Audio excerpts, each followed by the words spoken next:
Hello guys, तो स्वागत है आपका इस अमेजिंग से चैनल में जिसमें हम लोग इनडिफिनिट इंटीग्रेशन पढ़ रहे हैं। पहला लेक्चर मैंने कंप्लीट कर दिया है। इनडिफिनिट इंटीग्रेशन के पहले लेक्चर में हम लोग इंटीग्रेशन पढ़े थे। इंटीग्रेशन के सारे जो भी बेसिक्स नॉलेज है उसके बारे में हम लोग पढ़े थे कि इंटीग्रेशन में क्या होता है, कैसे इसका ऑर्गेनाइजेशन हुआ, कैसे इसका ये हुआ। इसके बारे में हम लोग ने पहले लेक्चर में सब कुछ पढ़ चुके हैं। और मैंने पहले लेक्चर में कांस्टेंट ऑफ इंटीग्रेशन पढ़ाया था, ज्योमेट्रिकल सिग्निफिकेंस हम लोग पढ़े थे।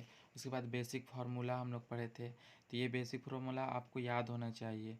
आज की इस वीडियो को देखने से पहले आप अगर वीडियो को नहीं देखें तो डिस्क्रिप्शन में लिंक है, आप जाकर पहले लेक्चर को देखें। उसके बाद ये सब सारी चीज़ें को अपने नोटबुक में उतार लें।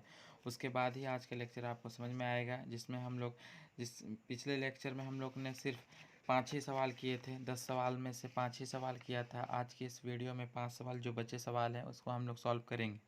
उसके बाद हम लोग नेक्स्ट कॉन्सेप्ट को देखेंगे और भी फार्मूलाज को देखेंगे। चलिए विदाउट वेस्टिंग टाइम तो शुरू करते हैं। तो गाइस, एक रिक्वेस्ट है आपसे और एक आपके लिए इन्फॉर्मेशन ये है कि चैनल का नाम मैथ्स टॉक से हटा करके इकरा मैथ्स ट्यूटोरियल रख दिया गया है। इकरा मैथ्स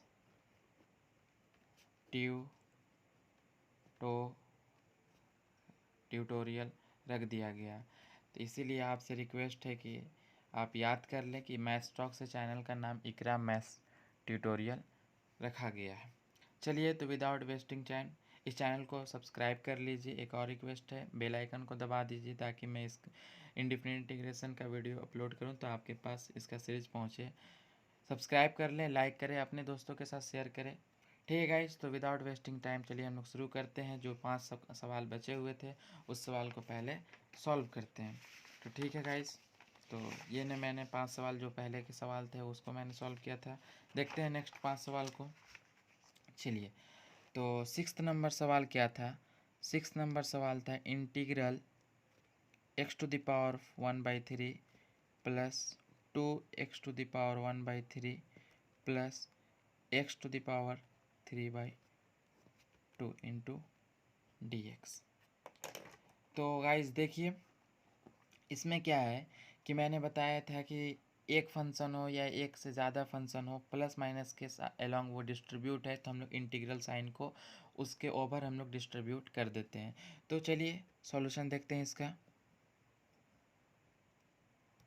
सॉल्यूशन में सबसे पहले हम लोग लिखेंगे गिवन में हमको दिया हुआ क्या है कि integral x⁻1/3 plus 2x⁻1/3 plus x⁻3/2 ये हो गया dx। इसको हम लोग मान लेते हैं लेट आई बराबर। इस तरीके से आप किसी भी एग्ज़ाम में सवाल को बनाएंगे। अगर कंपटीशन का सवाल है तो आप डायरेक्ट रफली जा सकते हैं, लेकिन सवाल बनाने का जो तरीका है सिस्टमेटिक वे, इस तरीके से ही बनाना है आपको सवाल, ताकि आपको फुल मार्क्स मिले। ठीक है, इसको हमने आई मान लिया। अब हम लोग क्या करेंगे, इंटीग्रल को डिस्ट्रीब्यूट कर देंगे।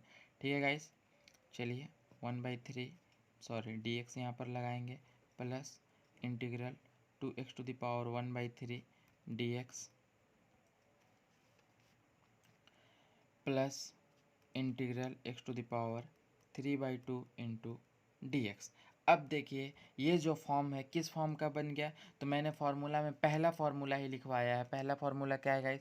पहला फार्मूला ये है कि अगर किसी भी इनडिफिनिट इंटीग्रल में x⁻n है और उसको x के रिस्पेक्ट में हम लोग इंटीग्रेट कर रहे, तो इसका फार्मूला क्या होता है, x⁻n+1 अपॉन में n+1 प्लस सी इसलिए कि ये इनडिफिनिट इंटीग्रेशन है।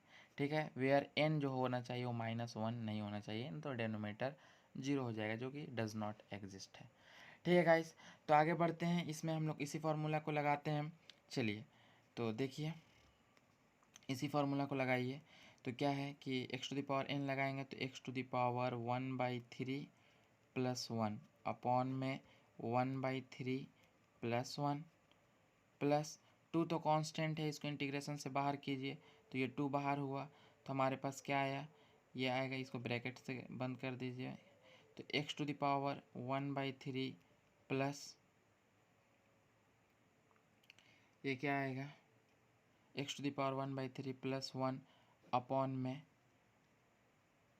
ये क्या आएगा x⁴ प्लस 1 प्लस 1 देगा इतना। इसको हम लोग जोड़ भी सकते हैं, इसको 1 x⁴ प्लस 2 1/3 है, तो इसको हम लोग 3 x⁴ लिख सकते हैं ना। मैंने सवाल में ध्यान नहीं दिया, आप इस तरीके से बनाएंगे सही है, लेकिन अगर आप जोड़ लें तो आपको ज़्यादा इजी होगा, 2 बार काम नहीं करना पड़ेगा। ठीक है गाइस, तो आगे बढ़ते हैं। तो x⁴ यहाँ पर दिखेंगे 3/2 प्लस 1 अपॉन में 3/2 प्लस 1, ये हो गया फिर प्लस c। तो चलिए फर्दर इसको सॉल्व कर लेते हैं। फर्दर सॉल्व करने के लिए इसका पावर को ऐड करते हैं, तो एलसीएम जब लेंगे 3 और 1 का तो 3 आएगा, और उसके बाद फर्दर इसको मल्टीप्लाई करेंगे। ठीक है गाइस, तो x⁴ क्या आएगा 1 प्लस 3/3 अपॉन में इसको ऐड कीजिए तो 4/3 डायरेक्ट यहाँ पर लिख देते हैं हम लोग। ठीक है, 2 ये भी वही सेम आएगा, x⁴ 4/3 आएगा अपॉन में 4/3 यहाँ पर लिखना होगा। फिर ये क्या आएगा x⁴ एलसीएम ले लीजिए, इतना तो आपको आता ही होगा, ये 5/2 आएगा अपॉन में ये 5/2 आएगा प्लस c। तो इस डेनोमीटर को ऊपर ले चलिए, तो x⁴ 4/3 ये इंटू 4/3 है, तो ये क्या हो जाएगा 3/4 प्लस 2 x⁴ 4/3 है, तो ये क्या हो जाएगा 3/4 प्लस x⁴ 5/2 है, तो ये क्या हो जाएगा 2/5 प्लस c। देखिए अब कोई यहाँ से कट रहा है तो ये 2 बार में कट रहा है, इसको 2 टाइम्स में लिख देंगे।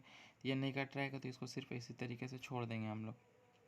x⁴ 4/3 प्लस 3/2, सॉरी नज़र नहीं आ रहा था आप लोग, मैं बना रहा था सवाल।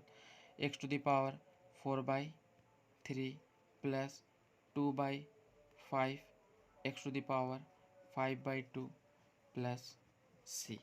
आप चाहिए तो इसको x⁴ 4/3 को कॉमन करके इन दोनों को जोड़ भी सकते हैं, चलिए लिख ही देते हैं। तो x⁴ 4/3 को हम लोग यहाँ से लिए कॉमन, तो यहाँ पर क्या आ गया 3/4 प्लस 3/2, ये तो नहीं कॉमन आ सकता है, 2/5 x⁴ 5/2 प्लस c। तो यहाँ पर हम लोग इसको और फर्दर बढ़ा के लिख सकते हैं, इसका एलसीएम लेंगे तो 4 ही आएगा। x⁴ 4/3 इसको एलसीएम लीजिए तो ये आएगा 4, तो 3 प्लस 6 आएगा guys, plus 2/5 into x⁴ 5/2 plus c। देखिए गाइस, हर एक स्टेप को इसलिए मैं लिख रहा हूँ ताकि आपको ये क्लियर समझ में आए, नहीं तो ये एक पेज का सवाल नहीं था, ये सिर्फ 2 लाइन में भी ये सवाल सॉल्व हो सकता है, लेकिन आपको समझाने के लिए मैंने इसको एक पेज में बनाया कि गाइस आपको अच्छे से समझ में आ जाए। ठीक है गाइस, ये ज़्यादा कुछ बहुत बड़ा सवाल नहीं है, बहुत ही नॉर्मल सवाल था, लेकिन मैंने आपको सिर्फ समझाने के लिए मैंने इतना लंबा बनाया है। तो गाइस चलते हैं नेक्स्ट क्वेश्चन पर। तो ये था 6 नंबर क्वेश्चन। अगला क्वेश्चन देखते हैं 7th नंबर। आप इसे उतार लें अपने कॉपी में, अगर आपने पहले बना लिया होगा फर्स्ट वीडियो को देख करके, तो अगर आंसर मैच करा लें। ठीक है गाइस, तो देखते हैं नेक्स्ट क्वेश्चन को। क्वेश्चन नंबर 7 क्या है?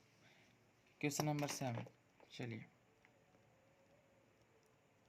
क्वेश्चन नंबर 7, तो √x प्लस 1/√x का होल स्क्वायर। चलिए तो देखिए, ऐसा तो कोई फॉर्म हम लोग ने अभी पढ़ा नहीं है, अभी अगले लेक्चर में हम ये लोग या इस लेक्चर में बहुत सारे फॉर्म्स को हम लोग पढ़ेंगे कि इस फॉर्म्स का रहेगा इंटीग्रैंड, तो हम लोग उसको कैसे सॉल्व करते हैं। तो सबसे पहले एक ही हम लोग को यहाँ पर आइडिया नज़र आ रहा है कि हम लोग क्या करें, इस स्क्वायर को हम लोग यहाँ पर a + b के होल स्क्वायर को ब्रेक कर दें। तो चलिए इसको सॉल्यूशन करते हैं। तो सॉल्यूशन में देखिए, सबसे पहले मान लिए लेट i बराबर हम लोग इंटीग्रैंड मान लिए कि इंटीग्रल की √x प्लस 1/√x का होल स्क्वायर इंटू dx। अब होल स्क्वायर को ब्रेक कर दीजिए, तो ए स्क्वायर यानी कि रूट एक्स का होल स्क्वायर। डायरेक्ट आप एक्स भी लिख सकते थे, लेकिन कोई भी किसी तरीका कोई कन्फ्यूज़न ना हो आपको कि मैंने कैसे सॉल्व किया, इसलिए मैं आपका हर एक स्टेप को लिख करके दिखा रहा हूँ। ठीक है गाइस, अगर आपको अच्छा लग रहा हो तो आप वीडियो को लाइक करें और अपने दोस्तों के साथ भी शेयर करें। इकरा मैथ्स ट्यूटोरियल को सपोर्ट करें। ठीक है गाइस, तो देखिए, तो यहाँ से हम लोग क्या लिखेंगे, यहाँ इंटीग्रल लिखे हैं रूट एक्स का स्क्वायर, तो आपको मालूम है एक्स आएगा प्लस 1/x आएगा। देखिए रूट एक्स और रूट एक्स कैंसिल हो जाएगा तो प्लस 2 बचेगा। अब ये क्या हो गया, एक से ज़्यादा फंक्शन के सम में हम लोग क्या करते हैं, इंटीग्रल को हम लोग डिस्ट्रीब्यूट कर देते हैं हर एक फंक्शन के अलोंग। तो x इंटू डी एक्स ये हुआ, plus integral 1/x into d x ये हुआ, प्लस 2 इंटू इंटीग्रल ये डी एक्स, क्योंकि कॉन्स्टेंट टर्म को हम लोग बाहर निकाल देते हैं। ठीक है गाइस, तो चलिए देखते हैं ये क्या है। एक्स का क्या आएगा, एक्स स्क्वायर बाई 2 आएगा, 1 ऐड कर देंगे पावर में। 1/x का क्या होता है, लॉग मॉड एक्स होता है, प्लस 2 का क्या होगा, 2 ही डी एक्स का क्या होगा, डी एक्स। लेकिन अगर यहाँ पर एक चीज़ आपको बता दे रहा हूँ मैं, अगर यहाँ पर कोई स्टूडेंट्स ये सोचता है कि इसको हम लोग क्या ऐसे कर सकते हैं एक्स टू पावर -1, तो जब ऐसे नहीं कर सकते, क्योंकि यहाँ पर हमने वहाँ पर रिस्ट्रिक्शन लगा हुआ था। क्या, जब फार्मूला लिखवाए थे मैंने तो वहाँ पर एक रिस्ट्रिक्शन लिखा हुआ था। वो रिस्ट्रिक्शन क्या था, देखिए यहाँ पर यही फार्मूला था ना, ये restriction x to the power n, ये था रिस्ट्रिक्शन, ये था कि n कभी भी -1 नहीं होना चाहिए। अगर -1 हो गया तो ये आएगा यहीं पर ना, हम लोग का x का -1 वैल्यू है, तब तो मॉड x आया है। ठीक है, तो आई होप कि आपको ये क्लियर हुआ होगा कि मैंने वहाँ पर मॉड x क्यों लिखा। ठीक है गाइस, तो चलिए इसको हम लोग फिर प्लस c लगा देते हैं, ताकि हमारा इनडिफिनिट इंटीग्रेशन है, डेफिनिट इंटीग्रेशन में हम लोग ये नहीं लगाते हैं। ठीक है गाइस, तो इसको हम लोग कैसे लिख सकते हैं, x square by 2 plus 2x plus ln mod x plus c. तो ये हमारा इस इंटीग्रल का सॉल्यूशन हुआ। चलिए गाइस, तो देखते हैं नेक्स्ट क्वेश्चन को। नेक्स्ट क्वेश्चन में क्या है मेरा, नेक्स्ट क्वेश्चन है क्वेश्चन नंबर, नेक्स्ट क्वेश्चन क्या है, क्वेश्चन नंबर 8। चलिए फटाफट हम लोग सवाल को सॉल्व कर लेते हैं, ताकि वीडियो लंबा ना ज़्यादा बने, फिर और कॉन्सेप्ट भी हम लोग को पढ़ना है। तो ठीक है गाइस, तो देखते हैं next question.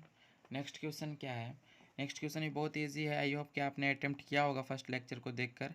x³ + 1 into x-2 upon में x square minus x-2 into d x. देखिए ऐसा अभी मैंने कोई भी फॉर्म नहीं पढ़ा है कि जिस तरीके से हम लोग सॉल्व कर सकें, लेकिन एक आइडिया यहाँ ये नज़र आ रहा है कि नीचे वाला क्वाड्रेट्रिक है, यानी कि इसका 2 फैक्टर होगा। ठीक है, तो इसको हम लोग फैक्टराइज करते हैं। तो देखिए सॉल्यूशन,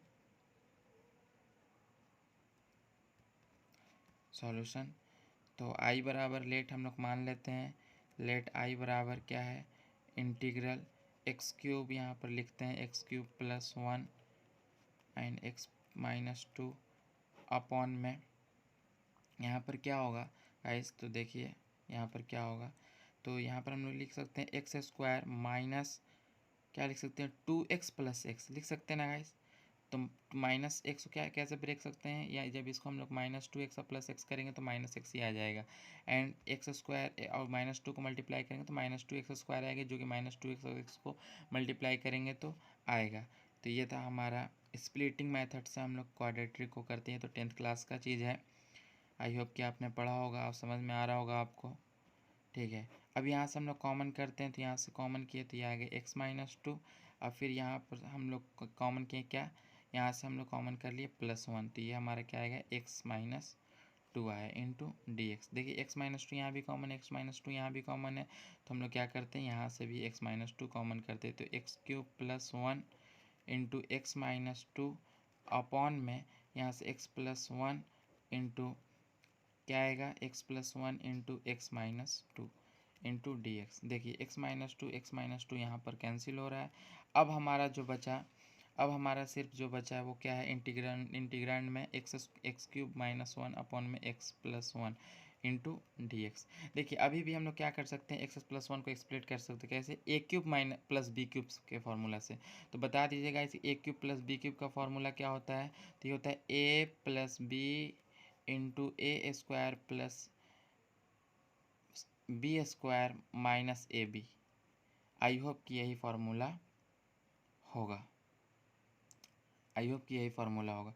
तो चलिए इसको हम लोग ये लगाते हैं इसमें, इस फार्मूला को हम लोग इसमें यूज करते हैं मिलाता आखिर।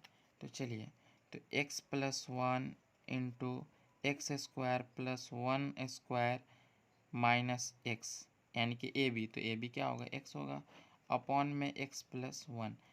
देखिएगा तो ये यहाँ से ये भी कैंसिल बच गया, डी एक्स यहाँ पर नहीं लगाना भूलें। ठीक है, तो अब हमारे पास क्या बच गया, सिर्फ ये बच गया कि x square plus one minus x. अब बताइए ये कितना इजी सवाल हो गया, ये लिखा हुआ था सवाल इतना डिफिकल्ट, लेकिन इसको हम लोग रिड्यूस करते करते यहाँ पर पहुँचा दिए। तो यही है इंटीग्रेशन में, हम लोग को इंटीग्रांड को ऐसा इस तरीके से ब्रेक कर देना है ताकि वो इंटीग्रेबल फॉर्म में बन जाए। तो अब ये हम इसको हम लोग आसानी तरीके से एक्स स्क्वायर को वन को माइनस एक्स को इंटीग्रेट कर सकते हैं। चलिए तो डायरेक्ट हम इसका आंसर लिखते हैं, एक्स स्क्वायर का हम लोग x to the power n से बनाएंगे तो x cube by three, one का एक्स और माइनस एक्स का minus x square by two plus c. तो ये हमारा आंसर होगा। आई होप कि ये आपको समझ में आ रहा होगा, ठीक है गाइस, एंड क्लियर होगा। तो चलिए नेक्स्ट क्वेश्चन की तरफ बढ़ते हैं, जो कि हमारा दो क्वेश्चन और बच गया। ये 8 क्वेश्चन मैंने कर दिया है, एक दो क्वेश्चन और बचा जो कि 9 नंबर क्वेश्चन है। तो 9 नंबर क्वेश्चन क्या है, 9 नंबर क्वेश्चन ये है कि 1 plus two sine x upon में cos square x into d x. देखिए गाइस ट्रिग्नोमेट्री का भी अभी हम लोग ने नहीं पढ़ा है, तो सिर्फ एक ही यहाँ पर ये हमको आइडिया नज़र आ रहा है कि ये प्लस के अलोंग हम लोग इसको कॉस स्क्वायर को डिस्ट्रीब्यूट कर दें। तो सॉल्यूशन इसका देखिए, इसका सॉल्यूशन क्या है, तो लेट आई बराबर मैं मानता हूँ क्या, integrand 1 plus two sine x upon में cos square x into d x. ठीक है, तो गाइज इसको हम लोग स्प्लिट करते हैं तो ये क्या आ जाएगा, 1 अपॉन में cos square x into d x plus integrand integral two sine x upon में cos square x into d x, यही होगा। ठीक है, ये मैंने एक स्टेप डायरेक्ट कर दिया ताकि स्प्लिट तो करना ही था। यहाँ पर से हम लोग कहाँ पर जाते, यहाँ से हम लोग यहाँ से हम लोग कहाँ पर जाते हैं, यहाँ से हम लोग जाते हैं यहाँ पर 1 अपॉन में cos square x plus two sine x upon में कॉस स्क्वायर एक्स। ये हमारा इस तरीके से हम लोग जाते हैं, लेकिन यहाँ पर मैंने यहाँ से स्टेप यहाँ उठा कर लिख दिया है। तो आई होप कि आपको समझ में आए। 1 अपॉन कॉस स्क्वायर को क्या हम लोग सेक स्क्वायर एक्स लिख सकते हैं, sec square x into d x plus, देखिए sine x upon cos x क्या होता है, तो ये तो 2 है, sine x upon cos x होता है tan x, and cos square x है, यहाँ पर दो कॉस स्क्वायर है यानी कि एक तो इससे बन के tan एक्स हो जाएगा, एक जो बच जाएगा तो क्या उसे हम लोग सेक एक्स लिख सकते हैं, 1 अपॉन कॉस एक्स बच जाएगा, sec x into tan x, इसको हम लोग लिख सकते हैं। आई होप कि आपको ये समझ में आया होगा, ठीक है गाइस। तो चलिए सेक स्क्वायर एक्स का क्या होता है इंटीग्रेशन, तो सेक स्क्वायर एक्स किसका डिफ्रेंसिएशन होता है, तो tan एक्स का होता है। तो tan सेक स्क्वायर का जो इंटीग्रेशन होगा वो क्या होगा, tan एक्स होगा। तो ये होगा tan x plus sec x into tan x किसका डिफ्रेंसिएशन होता है, सेक एक्स का होता है। तो sec x into tan x किसका इंटीग्रेशन होगा, वो हमारा क्या होगा, सेक एक्स का होगा, सेक एक्स का होगा। तो ये 2 हमारा 2 सेक एक्स होगा और प्लस सी। ये था हमारा इंटीग्रेंड। देखिए इंटीग्रेंड को हम लोग क्या करेंगे, रिड्यूसेबल फॉर्म में हम लोग रिड्यूस करके उसको बहुत ही आसानी तरीके से हम लोग सॉल्व करते हैं। तो चलिए दोस्तों हम लोग आखिरी सवाल देखते हैं, उसके बाद हम लोग कुछ फार्मूलाज वगैरह देखेंगे। चलिए 10th नंबर क्वेश्चन क्या है, लास्ट क्वेश्चन हम लोग देखेंगे सिर्फ कि ये हमारा क्या है, 5 cos cube x plus 7 sine cube x upon में sine square x into cos square x into d x. तो जस्ट उसी तरीके से सेम मेथड को लगाइए और इसे भी सॉल्व कीजिए। आप क्या कीजिए कि sine square cos square x को इन दोनों नंबर के दोनों फंक्शन के अलोंग क्या कीजिए, डिस्ट्रीब्यूट कर दीजिए। जिस तरीके से मैंने पहले क्वेश्चन में किया है ना, सेम टू सेम उसी क्वेश्चन को कीजिए, दोहराइए। देखिए हम बिला ताखिर हम लोग इसको क्या करते हैं, इस तरीके से हम लोग सॉल्व करते हैं। तो क्या लिख सकते हैं इसको, 5 cos क्यूब एक्स अपॉन में sine square x into cos square x plus इसको क्या लिख सकते हैं, 7 साइन क्यूब एक्स अपॉन में sine square x into cos square x लिख सकते हैं ना। इसको ब्रैकेट में बंद कर देंगे। अब देखिए क्या हो रहा है कि यहाँ पर 2 कॉस स्क्वायर एक्स है, यहाँ 3 है, तो 3 यहाँ से 2 को काट देगा, 1 बच जाएगा। यहाँ 3 साइन क्यूब एक्स है, यहाँ 2 है, तो 2 यहाँ से कट के यहाँ 1 बच जाएगा। अब बताइए यहाँ पर क्या बचा, यहाँ पर यह बचा कि 5 cos x, 1 cos x बचा और 2 sin x, 2 sin x को ऐसे लिख दो ताकि आपको समझ में आए। ये sin x 2 बार लिख दिए, ठीक है। अब यहाँ डिस्ट्रीब्यूट भी कर देते हैं ताकि हमारा ज़्यादा वीडियो लंबा ना बने, ठीक है गाइस। तो देखिए ये हमारा क्या बच गया, ये हमारा sin x 1 बच गया और ये हमारा cos x 2 बच गया। तो एक cos x यहाँ लिखते हैं, एक cos x यहाँ लिख सकते हैं। देखिए तो cos x upon sin x ये क्या हो गया guys, cos x upon sin x हमारा हो गया cot x। तो यहाँ पर हम लोग क्या लिखेंगे, 5 कॉन्स्टेंट, इसको बाहर निकाल देना, प्रॉपर्टी में हम लोग पढ़े थे ना। तो चलिए इसको बाहर निकाल दिए, तो ये हमारा cot x हुआ। cot x 1 upon sine x क्या होता है, cos x। आई होप कि आपको ये मालूम होगा। तो ठीक है गाइस, आगे देखते हैं। ये dx यहाँ पर वेरिएबल ऑफ इंटीग्रेशन नहीं भूलें। तो ये हमारे फिर cos x sign x upon cos x क्या होता है, tan x। तो इंटीग्रेशन से कांस्टेंट बाहर निकाल के यहाँ लिखे tan x and 1 upon cos x क्या होता है, ये होता है आपका sec x into d x. देखिए सवाल कहाँ से कहाँ पहुँच गया, सवाल इतना कॉम्प्लेक्स नज़र आ रहा था, लेकिन इसको हम लोग रिड्यूस करके इंटीग्रेबल फॉर्म में लिए हैं। देखिए यहाँ पर हम लोग क्या पढ़ते हैं, cos x into cot x, किसका डिफ्रेंसिएशन होता है, तो ये हमारा होता है आपका -5, सॉरी ये अपने यहाँ लगेगा, ये सिर्फ -5 cos x का होता है, क्योंकि cos x का डिफ्रेंसिएशन क्या होता है, minus cos x into cot x होता है। तो cot x into cos x का इंटीग्रेशन क्या होगा, माइनस cos x होगा, plus sec x into tan x किसका डिफ्रेंसिएशन होता है, तो sec x का। तो इन किसका इंटीग्रेशन होगा, तो ये हमारा किसका इंटीग्रेशन होगा, तो ये हमारा आएगा sec x का प्लस c। तो यह इसको इस तरीके से लिख दीजिए, 7 sec x minus 5 cos sec x plus c। तो ये हमारा आंसर हुआ, जो कि इंटीग्रेंट का आंसर आएगा। अब लास्ट एक और भी सवाल है, छोटा सा सवाल है, 11वां नंबर का सवाल। ये तो मैं नहीं बनाऊंगा, आप लोग खुद बना लेना।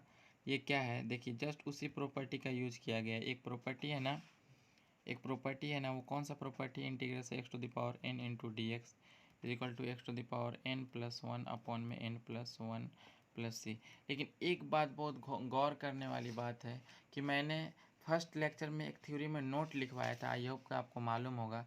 ये नोट देखिए, ये नोट मैंने लिखवाया था कि ये जितने भी फार्मूलाज हैं तब भी एप्लीकेबल हैं जब x को ax प्लस बी से रिप्लेस कर दिया जाए। लेकिन ये ना भूलें, but do not forget to divide by ये, कॉफिशिएंट ऑफ x से हम लोग डिवाइड करना नहीं भूलेंगे। आई होप कि आपको याद होगा। चलिए तो उसी के हेल्प से हम लोग इस सवाल को बनाते हैं। तो क्या इस सवाल को हम लोग इस तरीके से लिख सकते हैं, 2x प्लस 1 का होल पावर 1/2, बिल्कुल लिख सकते हैं। तो जब लिख सकते हैं तो ये x to the power n का फॉर्म हो गया, और x की जगह पर ये एक लीनियर इक्वेशन है। तो हम लोग क्या करेंगे कि सिर्फ उसी से हम लोग बनाएंगे, उसी फार्मूला से। तो यानी कि 2x प्लस 1 का होल पावर 1/2 प्लस 1 अपॉन में 1/2 प्लस 1, ये करेंगे, ठीक है। और फिर कॉफिशिएंट ऑफ 2 से हम लोग डिवाइड करना ना भूलेंगे। तो ये हमारा आंसर, इसको आप पावर को जोड़ लीजिएगा, ये पावर को जोड़ लीजिएगा, ये जोड़ लीजिएगा, ये तो हमारा आंसर हो जाएगा। आई होप कि आपको ये बहुत ही अच्छे से समझ में आया होगा और आप इस लेक्चर को एंजॉय कर रहे होंगे।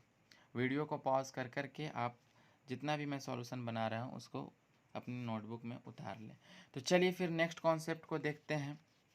नेक्स्ट कॉन्सेप्ट हमारा क्या है, चलिए नेक्स्ट कॉन्सेप्ट क्या है हमारा कि यूजफुल इंटीग्रल्स। देखिए कुछ कुछ ऐसे इंटीग्रल्स हैं जिसको हम लोग डायरेक्ट याद रखेंगे तो हमारा सॉल्यूशन बहुत फास्ट होगा। जैसे देखिए यूजफुल इंटीग्रल्स में क्या है कि अगर पहला हम लें तो हमारा है, एक इंटीग्रल होता है जिसके अंडर रूट में हमारा क्या होगा कि अंडर रूट ये ए स्क्वायर माइनस एक्स स्क्वायर, ये समझिए एक फार्मूला है, इसको आपको याद रखना पड़ेगा।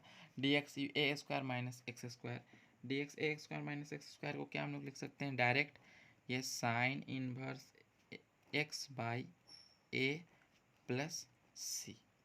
देखिए गाइस, ए की जगह पर यहाँ पर कोई भी फंक्शन होगा और एक्स की जगह पे कोई भी एक फंक्शन हो सकता है जो लीनियर होगा फंक्शन, ए की जगह पर कोई भी कांस्टेंट फंक्शन होगा। ठीक है गाइस, तो हम लोग डायरेक्ट अगर इस तरीके का फॉर्म मिल जाए ए स्क्वायर माइनस एक्स स्क्वायर, तो उसको डायरेक्ट हम लोग क्या लिखेंगे साइन इनवर्स एक्स बाई ए। तो फिर चलिए नेक्स्ट इसका देखते हैं एक और।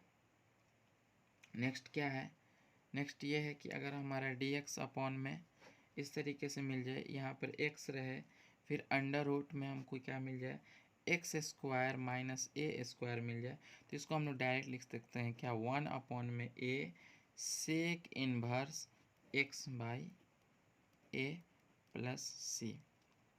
देखिए यहाँ पर आपको बता दिए कहाँ पर क्या रहेगा, तो हम इसको डायरेक्ट लिख सकते हैं। चलिए थर्ड देखते हैं। थर्ड में क्या है कि अगर हमारा या प्लस के ए के जगह ए minus a square minus x square की जगह प्लस हो जाए, तो चलिए देखते हैं क्या होगा फार्मूला। तो यहाँ पर अगर अंडर रूट में क्या हो जाए ए स्क्वायर प्लस एक्स स्क्वायर हो जाए, तो इसको हम लोग डायरेक्ट क्या लिखते हैं log mod x plus under root x square plus a square. अब x square plus a square लिखे चाहे a square plus both are same. देखिए अगर मॉड लगा देंगे, अगर लॉग लिख दिए तो इसका अंडरस्टूड बेस ई नहीं है, बेस 10, इसलिए हम लोग ई लिख देंगे। तो चलिए फिर यहाँ पर प्लस ई तो कांस्टेंट ऑफ इंडिफिनिट इंटीग्रेशन लगाना है। चलिए फिर देखते हैं नेक्स्ट चौथे नंबर का फॉर्मूला हमारे पास क्या है। चौथे नंबर का फॉर्मूला है कि अगर रूट ना हो, अगर रूट ना होती, सिर्फ इस तरीके से हो कि डी एक्स अपॉन में ए स्क्वायर प्लस एक्स स्क्वायर, तो इसका हम लोग का फॉर्मूला होता है 1 अपॉन में a tan inverse x by a, tan inverse x by a plus c. देखिए गाइस, अगर यही सवाल न्यूमरेटर में होता तो हम लोग डायरेक्ट स्प्लिट करके बना सकते, लेकिन यही ए स्क्वायर माइनस एक्स स्क्वायर क्या हो गया, वो डेनोमीटर में आ गया। तो ठीक है गाइस, फिर नेक्स्ट क्वेश्चन नेक्स्ट फार्मूला देखते हैं फिफ्थ नंबर का। अगर हमारे पास इस तरीके से ना हो करके इस तरीके से हो कि अगर डी एक्स अपॉन में under root x square minus a square है, तो हम लोग इसको डायरेक्ट क्या लिखेंगे log base e mod x plus under root x square minus a square plus c. देखिए इसको याद करने का ये भी तरीका हो सकता है कि x square plus a square रहेगा, तो x plus x square same तो सेम फार्मूला है, सिर्फ माइनस का जहाँ पर चेंजिंग है वो माइनस का चेंजिंग है। ये सब जितना भी फार्मूला होते हैं सब हम लोग सब्स्टिट्यूशन मेथड जब पढ़ लेंगे तो सारा ये फार्मूला जो होता है वो प्रूफ हो जाता है। लेकिन अभी आपको एनसीईआरटी और दीगर किताब बनाने के लिए फार्मूला याद होना चाहिए, तो इस फार्मूला की इसलिए मैं पढ़ा दे रहा हूँ ताकि आप इस सारे फार्मूला को याद कर लें। चलिए तो फिर देखते हैं नेक्स्ट फार्मूला सिक्स नंबर क्या है कि अगर इंटीग्रांड के अंदर हमारा क्या होगा डी एक्स अपॉन में सिर्फ x square minus a square हो गया, यानी कि सॉरी यहाँ माइनस होगा, यहाँ पर अच्छे से याद रखिए ये माइनस, ठीक है। तो ये माइनस अगर हो गया, देखिए अभी मैंने यहाँ पर क्या पढ़ा x square plus a square plus वाला पढ़ा है, लेकिन अगर माइनस हो तो हम लोग क्या लिखते हैं, इसका फॉर्मूला होता है 1 अपॉन में 2a log mod x plus a upon में x minus a plus c. मैं जितना भी फार्मूला लिखवा रहा हूँ सारा फार्मूला अगर आपको याद नहीं होगा तो आपसे इंटीग्रेशन का सवाल नहीं बनेगा। ये मेरा रिक्वेस्ट है कि आप इसे अपने नोटबुक में या किसी भी तरीके से दीवार पर चिपका कर पेस्ट कर करके वाल पर किसी भी तरीके से आप इसको याद कर ले, क्योंकि मैथ्स का सॉल्व करने के लिए ये सब फार्मूला अगर याद नहीं है आपको तो आप बिल्कुल नहीं सॉल्व कर सकते हैं। अगर एक कंडीशन और इसमें बच गया कि अगर इस तरीके से हो डी एक्स अपॉन में ए स्क्वायर माइनस एक्स स्क्वायर हो, तो इसको कैसे हम लोग लिखते हैं, हम लोग सिर्फ उसी तरीके से लिखते हैं, लेकिन बस थोड़ा सा जस्ट उल्टा कर देते हैं। क्या उल्टा कर देते हैं कि ये जो है ये बस रिवर्स हो जाते, एक्स माइनस ए अपॉन में एक्स प्लस ए प्लस सी। ये हमारा हुआ, ये क्या हुआ हमारा यूजफुल इंटीग्रल्स। ये हमारे क्वेश्चन को बनाने के लिए बहुत ज़्यादा ही हेल्प करेगा, जो कि एक यूजफुल इंटीग्रल्स टाइप का है। तो इसी के बेसिस पर हम लोग सवाल करेंगे। तो इसके बेसिस पर सवाल बनाने के लिए हम लोग सबसे पहले, उससे पहले हम लोग पढ़ते हैं क्या कि उससे पहले हम लोग ये पढ़ेंगे इस सारे फार्मूला को याद करने के बाद एक चीज़ और आप सुन ले, इस सारे फार्मूला को अगर याद कर लेंगे आप, तो आपका 7.1 क्वेश्चन पूरा कंप्लीट आप बना सकते हैं। 7.1 फुल्ली कंप्लीट हो जाएगा। एंड 7.2 एनसीईआरटी में से क्वेश्चन नंबर 1 से लेकर के 20 तक बना सकते हैं। तो चलिए कुछ सवाल करने से पहले इस ये फार्मूला किस कॉन्सेप्ट में यूज होगा तो उसको हम लोग पढ़ लेते हैं। तो ये था हमारा यूज़फुल इंटीग्रल्स। आई होप कि आप ये लिख रहे होंगे अपने कॉपी में। चलिए फिर देखते हैं हम लोग नेक्स्ट कॉन्सेप्ट को, जो कि हमारा क्या है, integration of the form. Integration of the form के बाद लिखे हैं मैंने क्वाड्रेट्रिक। अगर क्वाड्रेट्रिक कहीं भी हो, कैसे भी हो, तो हम लोग उसको कैसे सॉल्व करेंगे, तो हम लोग यहाँ पर उसको पढ़ेंगे। तो चलिए फॉर्म देखते हैं पहले किस किस फॉर्म का होगा।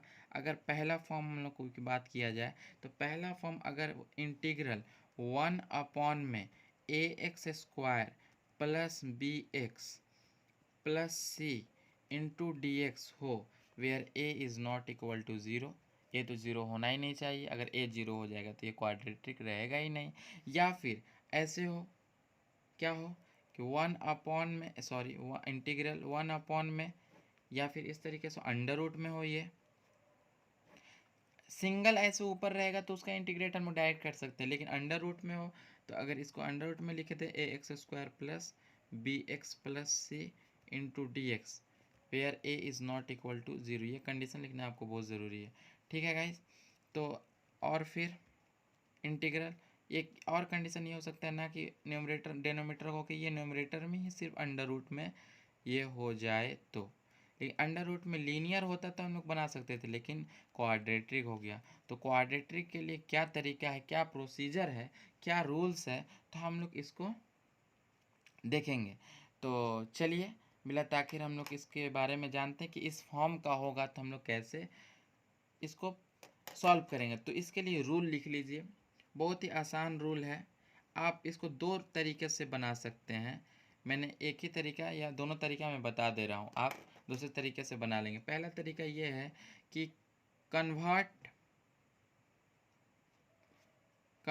The all the above quadratic expression in terms of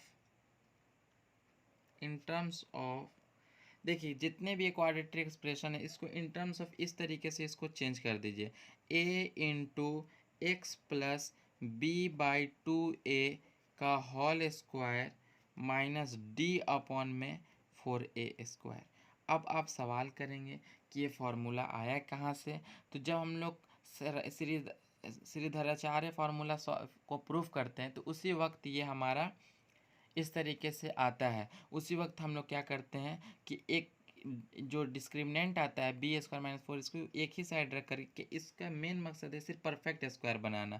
तो यहाँ पर अगर हम लोग पुट कर देंगे डायरेक्ट ए का वैल्यू, बी का वैल्यू, 2a का वैल्यू, 4a स्क्वायर, डी का वैल्यू, अगर इस क्वाड्रेटिक से हम लोग निकाल लेंगे तो ये डायरेक्ट परफेक्ट स्क्वायर बन जाएगा। नहीं तो आप क्या कर सकते हैं, and then use the standard result.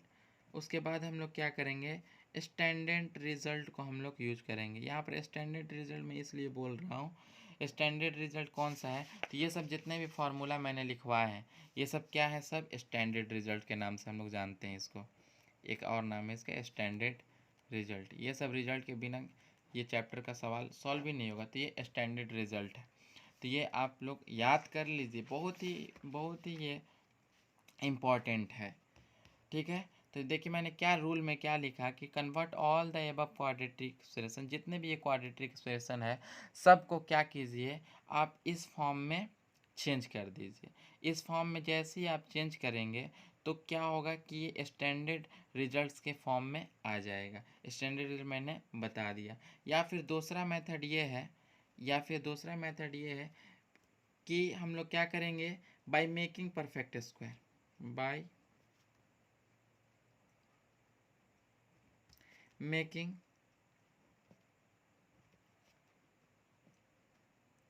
Perfect square, हम लोग क्या करेंगे इसको, इस क्वाड्रेटिक को परफेक्ट स्क्वायर तो आपको बनाने आता ही होगा। इसको हम लोग क्या करेंगे कि परफेक्ट स्क्वायर बनाएंगे। परफेक्ट स्क्वायर बनाएंगे तो इससे हमारा क्या होगा कि डायरेक्ट हमारे स्टैंडर्ड रिजल्ट पर वो टूट जाएगा। ठीक है, इंटीग्रेंड जो होगा वो इंटीग्रेबल फॉर्म में आ जाएगा। तो कॉन्सेप्ट का जब पढ़ने से तभी फ़ायदा होगा जब उसके ऊपर हम लोग क्वेश्चन करेंगे। तो चलिए विदाउट वेस्टिंग टाइम सबसे पहले हम लोग इन इस फॉर्म के इंटीग्रेशन टाइप के सवाल पे हम लोग क्या करते हैं, प्रैक्टिस कर लेते हैं। तो पहला क्वेश्चन लिखते हैं। क्वेश्चन फर्स्ट हम लोग क्या लिखते हैं, इवेलुएट जिस तरीके से इवेलुएट दिया है करने के लिए, अगर इस तरीके से दिया है वो इंटीग्रैंड dx अपॉन में -5x² प्लस x -2। ठीक है, तो मैंने क्या बताया है कि इस फॉर्म में इसको चेंज कर लीजिए। तो इस फॉर्म में चेंज करने के लिए यहाँ तो ए बी सी का वैल्यू हमको नज़र आ रहा है, लेकिन डी का वैल्यू यहाँ से हम लोग को निकालना होगा। तो यहाँ पर हम लोग क्या देखते हैं, सॉल्यूशन में कर लेते हैं। सॉल्यूशन कर लेते हैं। सॉल्यूशन में क्या है, यहाँ पर हमारा ए का वैल्यू क्या है -5 है, बी का वैल्यू क्या है 1 है, सी का वैल्यू क्या है -2 है, इसीलिए डी का वैल्यू क्या होगा b² -4ac। तो बी का वैल्यू क्या है 1, 1 का स्क्वायर 1, -4 इंटू -5 इंटू -2। तो ये हमारा क्या आएगा, तो 1 -4 5 जा 20, 20 और 2 40, यानी कि 40 इक्वल टू -39 आएगा। ये क्या आ रहा है मेरा -39। एक बार चेक कर लेंगे, b² -4ac होता ही है 1, ए बी सी का वैल्यू सब सही है, -5 और -2 होता है। चलिए तो -39 है, डी तो यहाँ से निकल गया। तो अब हम लोग क्या करेंगे, इसी पर हम लोग डायरेक्ट इसको पुट कर देंगे। तो ये हमारा क्या आएगा, इंटीग्रेंट क्या बनेगा, तो dx अपॉन में ए का वैल्यू क्या है -5। तो यहाँ पर हम लोग क्या करेंगे, -5 लिखेंगे, x लिखेंगे, b का वैल्यू हमारा क्या है 1 + 1 अपॉन में 2 का वैल्यू क्या है, a का वैल्यू क्या है तो -5, यानी कि -5 यहाँ पर हम लोग लिख दिए।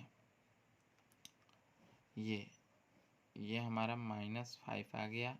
और -d/4 इसका d क्या आएगा -39 अपॉन में 4a² यानी कि -25, यानी कि -5 का स्क्वायर क्या होगा -25। ठीक है गाइस, तो इसको यहाँ से ब्रेक कर देते हैं, ये वाला ब्रैकेट नहीं है।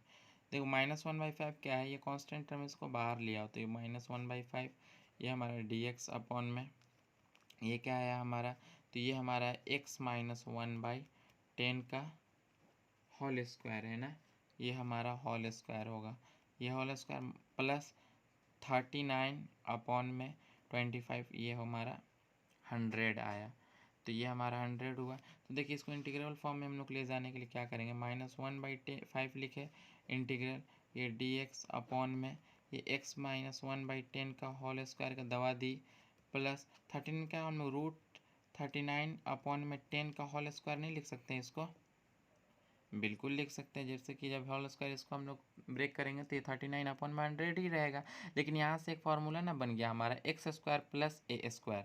तो हम लोग चलिए उसको देखते हैं कि x² + a² का किस स्टैंडर्ड रिजल्ट का यूज होता है। तो x² + a² 1 अपॉन में रहे तो 1 अपॉन में tan इनवर्स x/a का हम लोग इस फार्मूला का यूज करते हैं। तो डायरेक्ट हम लोग क्या करेंगे, -1/5 लिखेंगे और इस फार्मूला को हम लोग ले आएंगे। तो ये क्या होता है 1/a, यानी कि a हमारा क्या है तो √39/10, 1/a into tan inverse x/a, यानी x क्या है x -1/10 अपॉन में 8 क्या है a हमारे पास है √39 अपॉन में 10। ठीक है, आई होप कि आपको ये समझ में आ रहा होगा। तो देखिए मैंने कितना आसानी से इसको फर्दर भी आप सॉल्व कर सकते हैं, जैसे इसको पावर को ऊपर नीचे करना। तो ज़्यादा वेस्टिंग टाइम नहीं करते हुए तो मैं बताना चाह रहा हूँ कि इससे मैं बनाने से कोई हर्ज नहीं, किसी तरीके का कोई प्रॉब्लम परेशानी नहीं होगा। तो ये हमारा था आपका क्वाड्रेटिक इक्वेशन का एक एग्जाम्पल। अगर यही डेनोमीटर में ना देके न्यूमरेटर में सिर्फ दिया रहता तो हम लोग डायरेक्ट इंटीग्रेशन को डिस्ट्रीब्यूट करके हम लोग बना सकते थे। तो चलिए फिर नेक्स्ट क्वेश्चन देख लेते हैं इसके ऊपर, और एक आध क्वेश्चन देख लेते हैं, एक आध क्वेश्चन और देख लेते हैं। तो चलिए यहाँ पर तो हम लोग एक क्वेश्चन बनाए, एक क्वेश्चन इधर बना देते हैं, स्टैंडर्ड नीजर के पास यहाँ पर बना देते हैं, या फिर दूसरा पेपर एक हम लोग ले लेते हैं। चलिए, तो मैंने कहाँ तक सवाल सॉल्व किया, एक सवाल मैंने सॉल्व किया। दूसरे का सवाल देखिए, दूसरा सवाल अगर हो तो इंटीग्रल इस तरीके से अगर दिया हुआ हमारा under root x square minus 4x plus 10 into d x. ठीक है गाइस, तो फिर इसको हम लोग क्या करेंगे, उसी तरीके से हम लोग क्या करेंगे कि इस क्वाड्रेटिक इक्वेशन को देखिए वो फॉर्म आ गया ना कि अंडर रूट अगर हो और उसके साथ कोई भी, देखिए इस फॉर्म पर वो सवाल बन रहा है, अंडर रूट हो अंदर में कोई भी फंक्शन हो या फिर कोई भी फंक्शन हो, तो हम लोग किस तरीके से इसको बनाएंगे और उसका रूल क्या है आपको बता दिया गया है। तो चलिए बिला ताखिर हम लोग फिर आगे बढ़ते हैं। तो यहाँ पर हम लोग क्या करते हैं, यहाँ पर सबसे पहले तो जो सॉल्यूशन का तरीका वो कर लेते हैं। यहाँ पर सॉल्यूशन करने से पहले हम लोग लेट करते हैं। तो लेट आई बराबर हम लोग क्या किए, आई बराबर under root x square minus 4x plus 10 into d x. तो ए का वैल्यू कितना है 1, बी का वैल्यू कितना है -4, सी का वैल्यू कितना है 10। तो इसीलिए डी का वैल्यू यहाँ पर क्या होगा बी स्क्वायर माइनस 4ac। तो बी कितना हो गया -4 का स्क्वायर मैंने यानी कि 16 माइनस 4 इंटू 1 इंटू 10। ठीक है, तो 60 माइनस 40, तो ये कितना आ गया -24। तो डी का वैल्यू हमारा -24 आया। अब इसको हम लोग क्या करेंगे, ये रफ एरिया का काम था, यहाँ पर सामने हम लोग नहीं करते। ये क्या चीज़ का काम था, ये हमारा रफ एरिया का काम था। तो चलिए इसको हम लोग उस फॉर्म में लिखते हैं, किस फॉर्म में, वो फॉर्म आपको याद होना चाहिए कि a into x plus b by 2a का whole square minus d upon में 4a स्क्वायर। ठीक है, तो इसमें हम लोग इसको ब्रेक करते हैं इंटीग्रेंट को। तो ये हमारा इंटीग्रल हुआ, ये अंडर रूट अपॉन में, इसलिए हम लोग ब्रेक कर रहे हैं ताकि वो स्टैंडर्ड रिजल्ट का यूज हो सके। तो ये हुआ एक्स प्लस बी कितना है तो -4, तो -4 अपॉन में 2 इंटू ए कितना है 1 का होल स्क्वायर। ठीक है, ए का वैल्यू कितना है यहाँ पर 1 है, तो अगर यहाँ ए का वैल्यू 1 भी लिखते हैं तो सिर्फ 1 ही रहता, तो इसलिए मैंने वो नहीं लिखा। तो डी का वैल्यू -24 अपॉन में 4a का वैल्यू 1 है, तो ये हमारा 4a, इसको भी इसी तरीके से छोड़ दीजिए। तो ये हमारा था। अब आगे देखते हैं, नेक्स्ट आगे देखते हैं क्या। तो ये 2 से 2 का कैंसिल हो गया, तो ये आ गया x माइनस 2 का होल स्क्वायर। ये 4 से 6 कैंसिल हो गया, तो ये हो गया +6। +6 को हम लोग क्या लिख सकते हैं, √6 का होल स्क्वायर लिख सकते हैं। तो बिल्कुल लिख सकते हैं, क्योंकि फिर +6 ही हमारे पास बचेगा, माइनस माइनस कट जाएगा और 6 का हम लोग रूट के अंदर स्क्वायर लिख सकते हैं। तो देखिए ये फिर एक फार्मूला पर चला गया।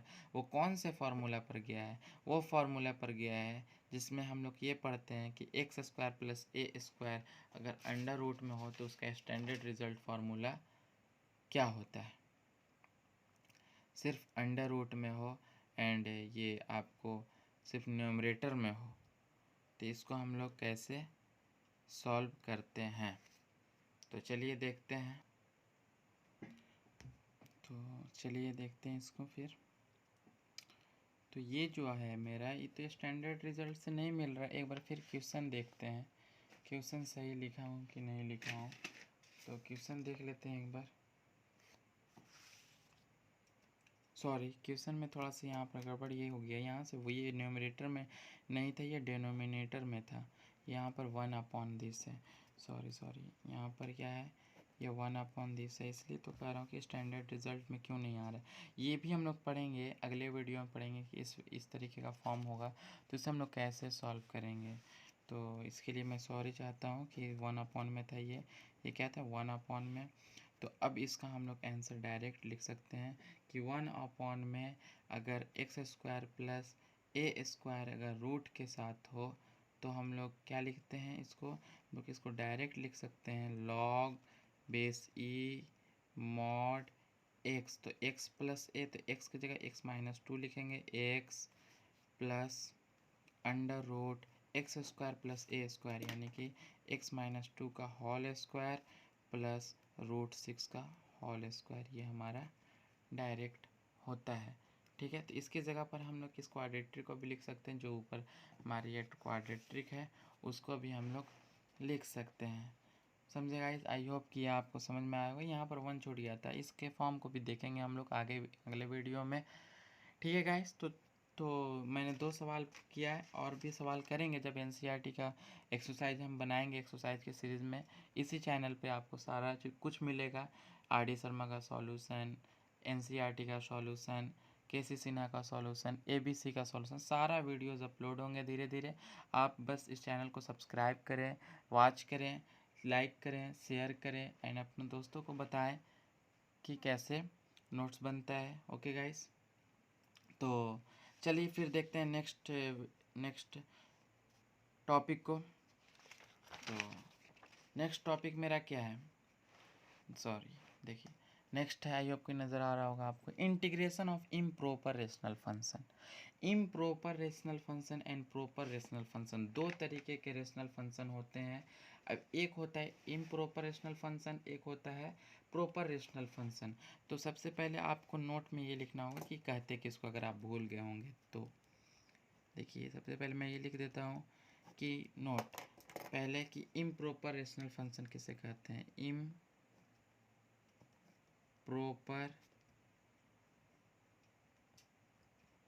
Rational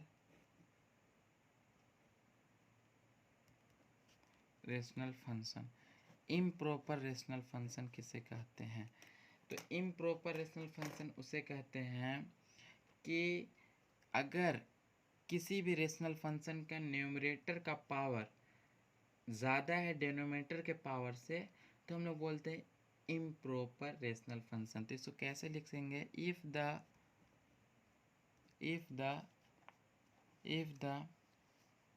degree of numerator greater या इक्वल टू डिनोमिनेटर हो, तो हम लोग then the function,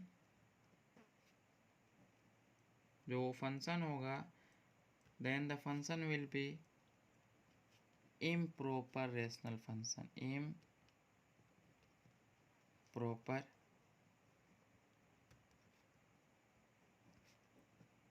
rational function. इसका आप कोई भी एग्जांपल ले सकते हैं जिसका न्यूमरेटर का पावर ज़्यादा हो एंड डिनोमिनेटर का पावर कम हो। तो अभी हम लोग इंटीग्रेशन जो पढ़ेंगे इम्प्रॉपर रेशनल फंक्शन का, और प्रॉपर रेशनल फंक्शन का भी हम लोग इंटीग्रेशन पढ़ेंगे। तो अब दूसरा क्या है, ये तो था हमारा इम्प्रॉपर रेशनल फंक्शन। एक होता है प्रॉपर रेशनल फंक्शन, प्रॉपर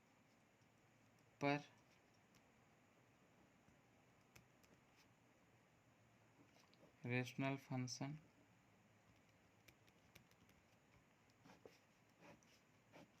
ये हमारा प्रॉपर रेशनल फंक्शन क्या होता है, बस इसका उल्टा होता है कि न्यूमरेटर का पावर ज़्यादा होगा, डिनोमिनेटर का पावर न्यूमरेटर का पावर कम होगा, डिनोमिनेटर का पावर ज़्यादा होगा। तो इफ़ द, इसको भी लिख लीजिए अपने नोटबुक में, if the degree of numerator कम होगा, लेस होगा डिनोमिनेटर से, तो जो उस फंक्शन को हम लोग बोलेंगे then the function will be, then the function is, जो फंक्शन होगा वो क्या होगा, प्रॉपर रेशनल फंक्शन उसको बोलेंगे। वो क्या होगा, प्रॉपर रेशनल फंक्शन। वो जो फंक्शन होगा हमारा वो प्रॉपर रेशनल फंक्शन क्या होगा कि जो न्यूमरेटर का डिग्री होगा वो डिनोमिनेटर के डिग्री से कम होगा। ये जो है ये मेन पॉइंट है, ये पॉइंट आपको याद होना चाहिए।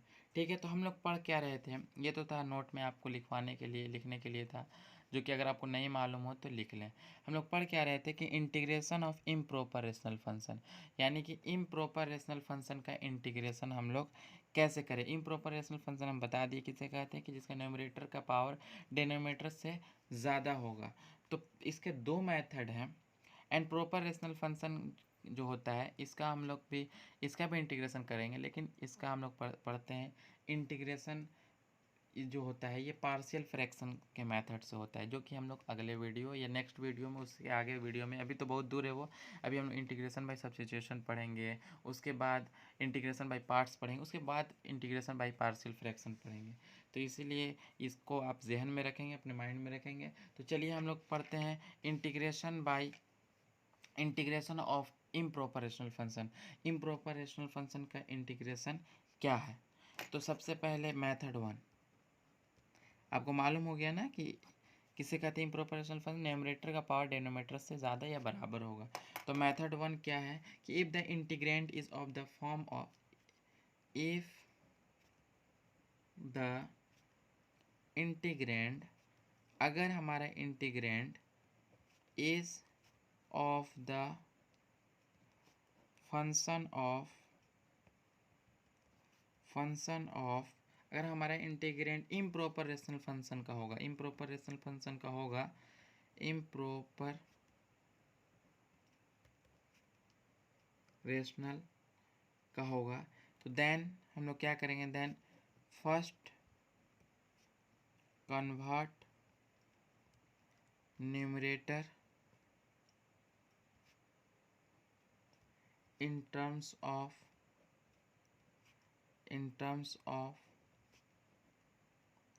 डेनोमिनेटर।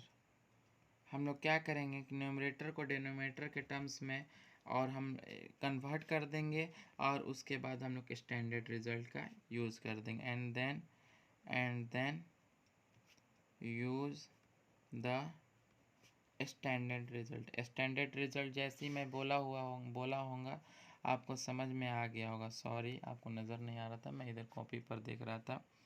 स्टैंडर्ड रिजल्ट, ठीक है गाइस। ये था हमारा पहला मेथड। क्या था कि अगर इंटीग्रेंड आपको मालूम है ना किसको कहते हैं, फर्स्ट लेक्चर में ही बताया मैंने। अगर ये F of x into d x है तो इसको हम लोग एफ जो फंक्शन दिया है उसे हम लोग क्या बोलते हैं, इंटीग्रेंड बोलते हैं। तो अगर इंटीग्रेंड फंक्शन जो इम्प्रॉपर रेशनल फंक्शन होगा तो हम लोग इसको पहले न्यूमरेटर को इन टर्म्स ऑफ डिनोमिनेटर बना देंगे और हम लोग स्टैंडर्ड रिजल्ट का यूज कर लेंगे। ये था पहला मेथड। अब उसका मेथड 2 देखते हैं। दो मेथड से हम लोग बना सकते हैं। मेथड 2 तो बहुत ही आसान है, इसको हम लोग लॉजिकली समझ सकते हैं। क्या करेंगे कि न्यूमरेटर को डिनोमिनेटर से डिवाइड कर देंगे और उसको फिर इंटीग्रेट कर देंगे। तो क्या करते हैं इसमें हम लोग, divide the numerator by denominator. Numerator को डिनोमिनेटर से हम लोग क्या करेंगे, डिवाइड कर देंगे और उसके बाद इंटीग्रेट कर देंगे, एंड देन इंटीग्रेट इट। तो ये तो था हमारा दो मेथड, जो कि इम्प्रॉपर रेशनल फंक्शन को हम लोग कैसे इंटीग्रेट करेंगे। और इम्प्रॉपर रेशनल फंक्शन कहते किसको हैं, जिसका न्यूमरेटर का पावर डिनोमिनेटर के पावर से ज़्यादा होगा। तो दोनों सेम ही मेथड है, सिर्फ एक में लिखने का अंदाज अलग है कि इंटीग्रेंड को हम लोग न्यूमरेटर को इन टर्म्स ऑफ डिनोमिनेटर को कन्वर्ट करेंगे, या फिर ऐसा कर सकते हैं ना कि हम लोग न्यूमरेटर को डिनोमिनेटर से डिवाइड करेंगे तो हम लोग उसी को इन टर्म्स में ही चेंज करते हैं। तो चलिए क्वेश्चन देख लेते हैं इसका कुछ। तो पहला क्वेश्चन क्या है कि अगर x to the power 5 upon में x माइनस 2 को हम लोग इंटीग्रेट करें तो इसको अब हम लोग कैसे करें। अभी तक मैंने जितना भी चीज़ पढ़ा है इसको अगर इंटीग्रेट करने के लिए दे दिया जाए इम्प्रॉपर को छोड़ करके तो कैसे कीजिएगा। तो इसके लिए कोई आइडिया नहीं है करने के लिए, तो इसीलिए मैं पढ़ा रहा हूँ इम्प्रॉपर रेशनल फंक्शन। ये इम्प्रॉपर रेशनल फंक्शन है कि नहीं? बिल्कुल है, क्योंकि जो न्यूमरेटर का पावर है वो 5 है, लेकिन डिनोमिनेटर का पावर जो है वो सिर्फ 1 है। तो अगर पावर न्यूमरेटर का डिनोमिनेटर से ज़्यादा हो जाए तो उसे कौन सा फंक्शन कहते हैं? इम्प्रॉपर रेशनल फंक्शन कहते हैं। तो इम्प्रॉपर रेशनल फंक्शन को हम लोग कैसे सॉल्व करते हैं? तो इम्प्रॉपर रेशनल फंक्शन को हम लोग सॉल्व करते हैं दो मेथड से। एक तो ये मेथड कि हम लोग न्यूमरेटर को क्या करें, डिनोमिनेटर के टर्म्स में हम लोग कन्वर्ट कर दें और स्टैंडर्ड रिजल्ट का यूज कर लें। या तो एक तरीका ये है कि हम लोग क्या करें कि न्यूमरेटर एंड डिनोमिनेटर को डिवाइड कर देंगे, यानी कि न्यूमरेटर को डिनोमिनेटर से हम लोग डिवाइड कर देंगे। तो देखिए, अगर हम लोग अगर फर्स्ट सेकेंड मेथड से देखें पहले, फिर फर्स्ट मेथड से देखेंगे, तो अगर x का पावर 5 को हम लोग डिवाइड करते x-2 से, तो अलजेब्रिक डिवीज़न आपको आना चाहिए। तो x/5 से तो ये x⁴ होगा, एंड फिर ये हमारा क्या बनेगा, इसको मल्टीप्लाई कीजिएगा तो x⁵ माइनस 2x⁴ अपॉन फिर घटेगा तो ये प्लस, ये कैंसिल होगा तो 2x⁴ आया। तो 2x⁴ को फिर डिवाइड करेंगे इससे, तो x से डिवाइड करेंगे तो क्या आएगा, तो ये आएगा प्लस 2x³ आ जाएगा। तो ये आ जाएगा 2x⁴ और माइनस 4x³ ये आया। फिर इसको हम लोग साइन को चेंज करके फिर इसको घटाएंगे, ये कैंसिल होगा तो ये 4x³ आया। तो ये 4x³ आया, तो फिर इसको डिवाइड करेंगे हम लोग, तो क्या आएगा, प्लस 4x² आया। ये 4x² आएगा। 4x² से जब इसको गुना करेंगे, इसको गुना करेंगे इससे, तो ये आएगा 4x³ माइनस 8x² आएगा। फिर सॉरी, ये पेन 8x² आएगा। फिर यहाँ से ये सब्ट्रैक्ट हो गया, ये प्लस हो जाएगा तो ये कैंसिल होगा तो 8x²। जब फिर इसके एक ये डिवाइज़र के पहले टर्म से इसको डिवाइड करेंगे तो क्या आएगा, प्लस 8x आ जाएगा। 8x को हम लोग क्या करेंगे, किससे मल्टीप्लाई करेंगे तो 8x² आ जाएगा एंड माइनस 16x आ जाएगा। ठीक है, तो इसको माइनस प्लस से चेंज करेंगे, कैंसिल होगा, ये 16x आएगा। फिर इसके पहले टर्म से करेंगे तो प्लस 16 आ जाएगा ये कोसेंट में। तो फिर इसको मल्टीप्लाई करेंगे तो 16x-32, फिर इसको यहाँ से साइन चेंज करेंगे प्लस माइनस, तो सिर्फ +32 बचेगा। तो एल्गोरिथम हम लोग पढ़ते हैं डिवीज़न एल्गोरिथम में कि डिवाइज़र और कोसेंट को अगर मल्टीप्लाई करें एंड रिमाइंडर को जोड़ दें तो हमारा क्या आता है, डिविडेंट आता है। तो इस तरीके से हम लोग डिविडेंट बराबर क्या लिख सकते हैं, यहाँ पर अगर हम लोग लिखना चाहें, देखिए डिविडेंड बराबर हम लोग क्या लिख सकते हैं, x⁵, तो कोसेंट और डिवाइज़र को मल्टीप्लाई कीजिए तो x-2 into x⁴ plus 2x³ plus 4x² plus 8x plus 16, थोड़ा बड़ा हो गया ना, और इसमें 32 हम लोग ऐड कर देंगे। तो क्या x⁴ की जगह भी हम लोग लिख सकते हैं, बिल्कुल लिख सकते हैं। तो ये हमारा इंटीग्रेंड हुआ। x⁵ की जगह पर ये लिखिए x-2, यानी कि डिवाइज़र को मल्टीप्लाई किए कोसेंट से, तो x⁴ plus 2x³ plus 4x² plus 8x plus 16 plus 32 upon में x-2, ये आया x-2। तो चलिए अब क्या करते हैं, ये हमारा एक फंक्शन है, ये एक फंक्शन है, तो प्लस साइन से अलग अलग है, तो इसको हम लोग क्या करते हैं, सेपरेट कर देते हैं। तो देखिए स्पेस कम होने की वजह से हम थोड़ा सा आपको फास्ट करने के लिए बोलेंगे कि जब इसको सेपरेट करेंगे तो x-2 यहाँ से यहाँ कैंसिल हो जाएगा, सिर्फ ये हमारा बच जाएगा।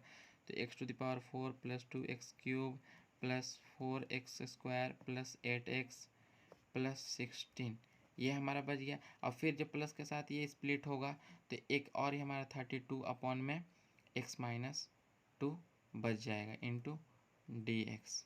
ठीक है, ये हमारा पूरे का dx लग गया। अब देखिए इसको तो आप बिल्कुल डायरेक्टली आप इसका इंटीग्रेशन निकाल सकते हैं, क्योंकि हर एक फंक्शन अलग अलग है, इसको इंटीग्रेट को डिस्ट्रीब्यूट कर। प्रॉब्लम यहाँ पर आएगा थोड़ा, प्रॉब्लम यहाँ पर क्या आएगा, थोड़ा यहाँ पर कर लेते हैं इसका। ये आएगा 32 अपॉन में x-2 इंटू dx। तो इसका कैसे करें, तो आप जाकर प्रॉपर्टीज़ ऑफ इंटीग्रेशन में देखिए, पहले लेक्चर में मैंने क्या बताया है कि अगर एक फंक्शन है, ठीक है, एक फंक्शन यहाँ लिखा हुआ है और इसी का डेरिवेटिव ऊपर लिखा हुआ है, तो डायरेक्ट हम लोग क्या लिख सकते हैं, log mod F of x लिखते हैं। आप जा कर के पहले लेक्चर में देखिए, इस चीज़ को मैंने बताया है कि अगर फंक्शन लिखा हुआ है उसी का हम लोग को ऊपर डीसी लिखा, देखिए यहाँ पर x-2 का डिफरेंशियल निकालिएगा तो 1 आएगा। तो क्या यहाँ पर 1 लिखा हुआ है ना, 32 तो कांस्टेंट है, बाहर लिखेंगे तो यहाँ पर 1 लिखा हुआ है ना, तो इसको डायरेक्ट हम लोग इस तरीके से लिख सकते हैं। तो और यहाँ पर इसका फंक्शन का हम लोग डिफ्रेंसिएशन लिख देते हैं। इस फंक्शन का डिफ्रेंसिएशन क्या आएगा, x⁵ अपॉन में 5 डायरेक्ट लिखते हैं, ये 2x⁴ अपॉन में 4 प्लस 4x³ अपॉन में क्यूब प्लस 8x² अपॉन में 2 प्लस 16x अपॉन में 1 तो नहीं लिखेंगे। एंड इसका हम लोग क्या लिखेंगे, इसका लिखेंगे लॉग मॉड x-2, लेकिन 32 तो बाहर है, 32 यहाँ पर लिखेंगे प्लस c। तो ये हमारा इसका फाइनल आंसर हुआ, जो कि इम्प्रॉपर रेशनल फंक्शन को बनाने का तरीका हुआ। अगर आपको अभी नहीं समझ में आया होगा, नेक्स्ट वीडियो में हम लोग इसके एक और सवाल को लेंगे इम्प्रॉपर रेशनल फंक्शन के। अभी हम लोग इम्प्रॉपर रेशनल फंक्शन को पढ़ेंगे। प्रॉपर रेशनल फंक्शन के इंटीग्रेशन को पढ़ने के लिए हम लोग को पार्शियल बाई फ्रैक्शन पढ़ना पड़ेगा, उसके बाद हम लोग प्रॉपर रेशनल फंक्शन के सवाल को करेंगे। तो ये था हमारा इम्प्रॉपर रेशनल फंक्शन का। अगर ये सवाल अगर आपको थोड़ा समझ में नहीं भी आया होगा तो आप इसे वीडियो को पॉज करके एंड खुद से एक बार ट्राई कर ले, एंड अगले वीडियो में फिर एक बार इसको मैं समझा दूंगा, पहले मेथड से भी और सेकंड मेथड से भी, क्योंकि फर्स्ट लेक्चर का जो ये है वक्त है वो पूरा हो चुका है। ठीक है गाइस, तो चलिए मिलते हैं हम लोग फिर नेक्स्ट वीडियो में। आज की वीडियो में हम लोग सिर्फ क्या क्या पढ़े, यूज़फुल इंटीग्रेंट्स हम लोग पढ़े, जो कि हमारा ये था। आप इसको उतार लेंगे अपने कॉपी में, शायद मैं इसका PDF ना दे सकूं, इसमें डिस्क्रिप्शन में कोशिश करूंगा कि इसका PDF में अपलोड कर दूं। ये हमारे यूज़फुल इंटीग्रेंट्स, आप इसको वीडियो पॉज करके उतार लें। उसके बाद हम लोग यहाँ पर ये क्या पढ़ें कि क्वाड्रेटिक इक्वेशन का अगर फॉर्म हो इंटीग्रेंट इस फॉर्म का तो कैसे सॉल्व करेंगे, ये था हमारा। इस रूल को आप भी उतार लें। उसके बाद मैंने integration of improper rational function का सारा ये सब मेथड लिखवाया है, तो ये सब सारी बातों को आप अपने नोटबुक में उतार लें, क्योंकि नोटबुक में रहेगा तो आप हमेशा से याद रहेगा आपको, तभी तो आप सवाल बना पाएंगे। तो चलिए विदाउट एनी वेस्टिंग टाइम अब हम लोग इस आज के सेकंड लेक्चर को इंटीग्रेशन के ख़त्म करते हैं, और फिर मिलते हैं इसके नेक्स्ट लेक्चर में। और बहुत सारे फॉर्म्स को पढ़ना है, method of transformation, integration of the form, बहुत सारे फॉर्म है, इंटीग्रेशन बाय सब्स्टिट्यूशन भी इंशाल्लाह अगर नेक्स्ट वीडियो में हम लोग पढ़ेंगे। तो आपसे रिक्वेस्ट है कि अगर आपको मेरा पढ़ाया समझ में आया हो तो आप हमारे चैनल को लाइक करें, सब्सक्राइब करें, बेल आइकन को प्रेस करें ताकि हमारी नोटिफिकेशन आपके पास सबसे पहले पहुंचे, एंड दोस्तों के साथ शेयर करें, और अपना थिंकिंग, अपनी राय, ओपिनियन हमारे कमेंट बॉक्स में लिखें कि हमारे एक्सप्लेनेशन करने का तरीका क्या है, फीडबैक हमें ज़रूर दें। तो चलिए ओके बाय, टेक केयर, मिलते हैं नेक्स्ट वीडियो में। Thank you.